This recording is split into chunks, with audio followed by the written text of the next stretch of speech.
why I get to this point. I get hungry, but I never like satisfy my hunger with one meal. I end up binge eating.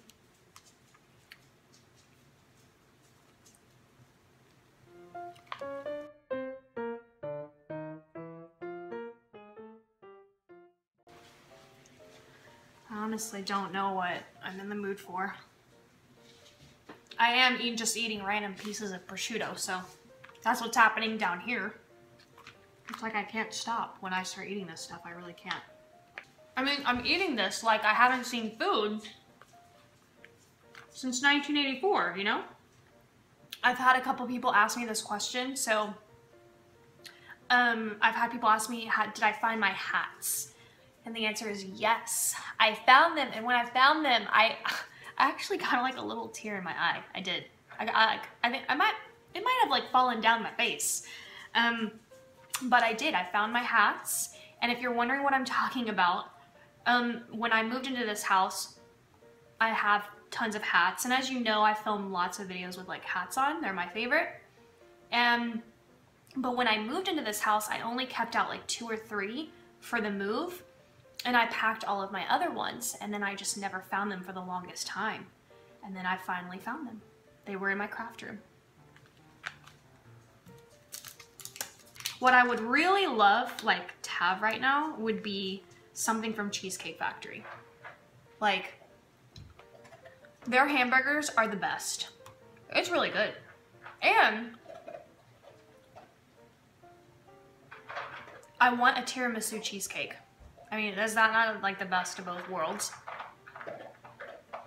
Tiramisu is probably my favorite dessert on the face of the planet. Obviously because I'm Italian, but also because it's the best. Let's see, what do I need to do today? I'll tell you what happened the other night, okay? I'll tell you what happened, but this is like adult stuff. This is like rated R kind of stuff, okay? Well, that's gone. I've been on this like Pride and Prejudice kick because Mr. Darcy, that's why, right? And so I was just kind of like, you know what? I need more of this story. I want to read Pride and Prejudice. So I thought to myself, well, it's like 9 o'clock at night. I'm not gonna go to a bookstore. I really don't want to go on Amazon, even though Amazon's my new obsession. And I order from there every single day, practically. It's a sickness. But I was like, don't I have like an app on my phone, on iPhone, that's called like iBooks? So I went there and found Pride and Prejudice. But I didn't end up buying Pride and Prejudice. Somehow one thing led to another. Wait for it. And I end up seeing this book, $3.99. It wasn't free, but it was like on one of like the top charts. And the cover picture really kind of got me because it was like neck down of a gorgeous man's body and abs. All of that. And I was like, all right, sold me. So then I start reading it, and I was like, and I thought 50 Shades of Grey was like soft porn, but this was like, ladies, it was a lot. It was a lot. There was a lot going on in that book. Basically, I'll tell you the gist is they're like radio DJ people. The girl and the guy, I'm doing a fine job of already describing this, but she's not getting any younger and she's just friends with him. So she basically asks him to help her out with a baby. And then you know how that ends. I mean, do I even need to finish it? But let me tell you, it was intense. And at one point I was like, this is not good for my health. I'll link that book down below in case you're interested in what I'm talking about. Yeah, that's all I'm gonna say. I don't really know what to say about it. I was like, you should have seen me trying to read it. I was like, I feel like I'm there right now. Like, wow, that author really painted a picture for ya, okay? I've been into Pride and Prejudice. What is it with Mr. Darcy being so delicious? That leave it to Jane Austen to set unrealistic expectations for us, right? Thanks, Jane. Thanks for having a girl's back, because there's no Mr. Darcy in real life. Not a one. Still though, I'm trying to figure out the pride and the... I'm still trying to figure out the pride and the prejudice of it all. So, he's prejudiced, and I think she's proud. Although, technically, I suppose they could be a combination of both. But I think he's prejudiced against her inferior birth. And I was like, oh no, you didn't. But, and I think she's too prideful. You know. And Jane is just perfect. Jane Bennett, Jane Austen. Huh? The mother. Oh man. Do you ever watch that and think, if I was there right now, I would have duct taped her mouth shut?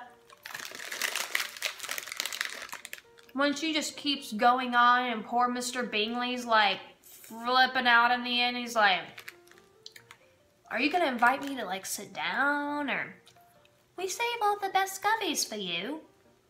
You promised us at least 3 courses.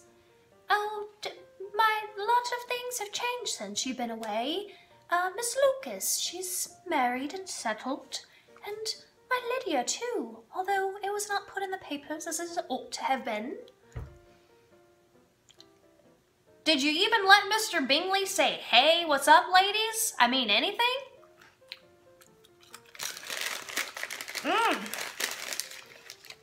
Let me rewrite that script. Let me rewrite it. And see what happens to Mrs. Bennet. And when Mrs. Bennet tries to marry Elizabeth off to Mr. Collins, girl, I can't. I can't do it.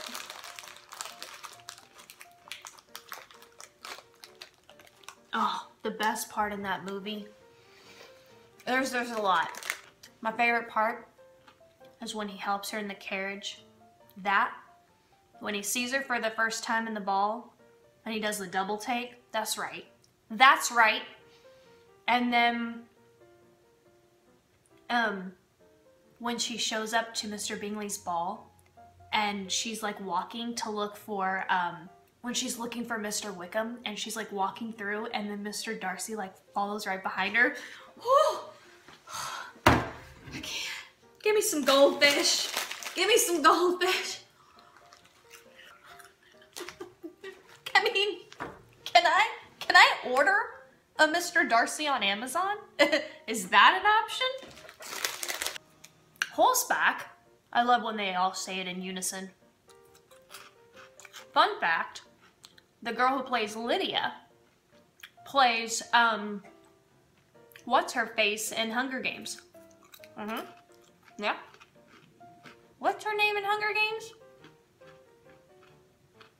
And with Pride and Prejudice, I have to watch it a couple times because you start to pick up on like little things here and there. But what I want to know is what happens to Mary Bennet and Kitty Bennet. What happens to them? They just SOL or what? I mean, Lydia marries Mr. Wickham, although we know how that probably ends. Jane marries Bingley. Elizabeth marries Mr. Darcy. What happens to Mary? Who, by the way, is pretty much solemn throughout the whole movie, in her black and her piano and If I time warp to that time, I'd probably be burnt at the stake with my mouth. And then the Mr. Darcy's aunt, what's her name? her ladyship, what's her name? I don't remember. But she's got some nerve, okay? She's got some nerve trying to tell the newly Mrs. Collins that she can play the piano in the maid's quarters because she won't be up in anybody's way.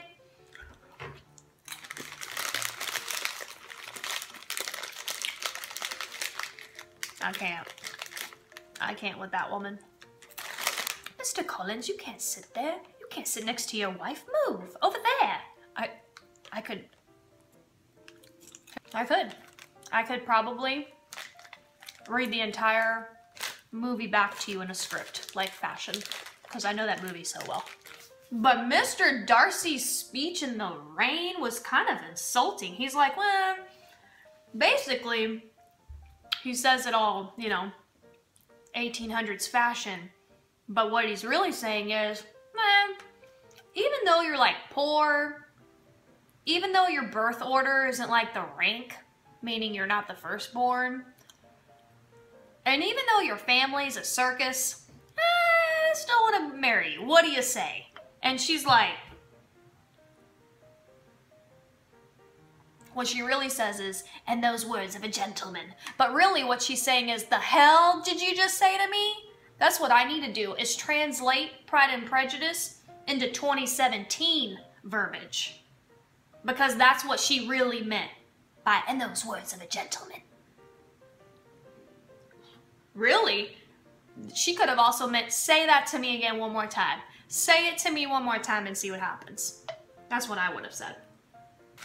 This is what happens when I don't have food. I say crazy things. I'm also blacking out, so I don't actually remember anything else that I've said. It's probably best if I go now and go eat real food. "And what do you encourage for affection?" Mr. Darcy says. And Elizabeth Bennet replies, "Dancing, even if one partner is barely tolerable."